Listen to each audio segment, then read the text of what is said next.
চরকি গ্রাম, যেখানে সবুজ ধানক্ষেত, কাঁচা রাস্তা আর পাখির ডাকের মাঝে বাচ্চারা খেলে বেড়ায়। আজ সকালে জামাল, রহিম আর রত্না গ্রামের মাঠে হাঁটছে।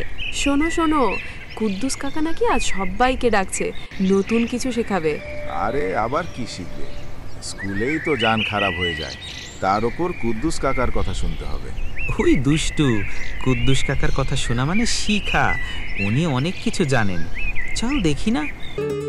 বটগাছের নিচে গ্রামবাসীরা জড়ো হয়েছে। কুদ্দুস কাকা বসে আছেন, মুখে মৃদু হাসি। চারপাশে বাচ্চাদের কোলাহল। আরে আমার ছোট্ট বন্ধুরা, আজ তোমাদের একটা গল্প শোনাব, যেখানে শিখবে গ্রামের মানুষের ঐক্যের কথা। গল্প? তাহলে আমি বসে গেলাম। উফ, আবার লম্বা লেকচার হবে মনে হচ্ছে। সবাই চুপচাপ। কুদ্দুস কাকা শুরু করলেন গল্প। অনেক দিন আগে এই চরকি গ্রামে মানুষজন আলাদা আলাদা থাকত। কেউ কারো বিপদে পাশে আসত না। একদিন বড় ঝড় এলো, সবার বাড়ি ভেঙে গেল, ফসল নষ্ট হয়ে গেল। কেউ কারো দিকে তাকালো না। তারপর কাকা, তারপর কি হলো?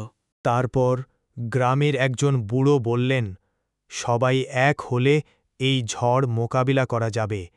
আলাদা আলাদা থাকলে আমরা কিছুই করতে পারব না। সেই থেকে সবাই মিলে কাজ শুরু করল। একসাথে ঘর বানাল, জমি পরিষ্কার করল। কিছুদিনের মধ্যে গ্রামটা আগের থেকেও সুন্দর হয়ে গেল। বুঝলাম, ঐক্যের মধ্যে শক্তি। ঐক্য ভালো, কিন্তু কাজ করতে হবে শুনে মনটা খারাপ লাগছে।